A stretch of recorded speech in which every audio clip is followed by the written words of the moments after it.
டெல்லி முதல்வரை தாக்கிய நபரின் புகைப்படம் வெளியானதை அடுத்து அவர் கைது செய்யப்பட்டிருக்கிறார். இது பற்றிய கூடுதல் தகவல்களை தருவதற்காக சிறப்பு செய்தியாளர் ராமகிருஷ்ணன் இணைகிறார். ராமகிருஷ்ணன், இது பற்றிய முழு விவரம். அதாவது தலைநகர் டெல்லி முதலமைச்சராக இருக்கின்ற ரேகா குப்தாவினுடைய கன்னத்தில் இன்று காலையில் அறைந்த நபரை இப்ப டெல்லி போலீசார் கைது செய்திருக்கிறார்கள்.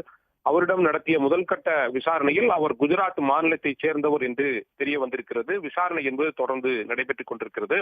தலைநகர் டெல்லியில் முதலமைச்சராக இருப்பவர் ரேகா குப்தா அவருடைய இல்லத்தில் உள்ள முகாம் அலுவலகத்தில் இன்று காலையில் சுமார் 7:30 மணிக்கு மக்கள் குறை தீர்க்கும் நாளுக்காக ஏற்பாடு செய்யப்பட்டிருந்தது. வழக்கமாக வாரம் வாரம் நடக்கும் அந்த நிகழ்ச்சி தான்.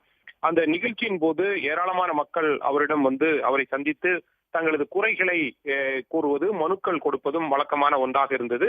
அந்த வகையில் இன்று அவர் இந்த நிகழ்ச்சியில் கலந்து கொண்டிருந்தார். திடீரென்று ஒரு நபர் அந்த மனு கொடுப்பதற்காக வந்திருப்பதாக கூறி வந்து சில கோஷங்களை அவருக்கு எதிராக எழுப்பியிருக்கிறார்.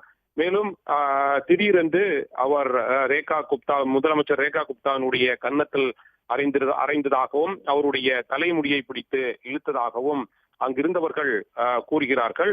உடனடியாக அந்த நபரை அங்கிருந்தவர்கள் பிடித்து டெல்லி போலீசாரிடம் ஒப்படைத்திருக்கிறார்கள். அவரை டெல்லி போலீசார் கைது செய்து விசாரணை நடத்தியதில் அவர் குஜராத் மாநிலத்தை சேர்ந்தவர் என்று தெரிய வந்திருக்கிறது. இது மட்டுமில்லாமல் இவர் பற்றிய தகவல்களை குஜராத் மாநில போலீசாரிடம் டெல்லி போலீசார் கேட்டிருக்கிறார்கள். 49 வயதான இவர் ஏன் தலைநகர் டெல்லிக்கு வந்து முதலமைச்சர் ரேகா குப்தாவை தாக்கியிருக்கிறார் என்பது பற்றி ஒரு பரபரப்பாக பேசப்பட்டு வருகின்ற இந்த சூழ்நிலையில் அவர் பற்றிய தகவல்களையும் டெல்லி போலீசார் திரட்ட துவங்கி இருக்கிறார்கள். அவரை முதலமைச்சரை தாக்குவதற்கு என்ன காரணம் என்பது பற்றி தொடர்ந்து கொண்டிருக்கிறார்.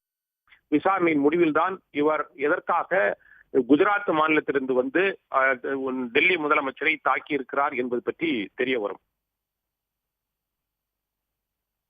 தங்களுடைய விவரங்களுக்கு நன்றி ராமகிருஷ்ணன். உடனுக்குடன் செய்திகளை தெரிந்து கொள்ள சன் நியூஸ் பெல் ஐகானை கிளிக் பண்ணுங்க.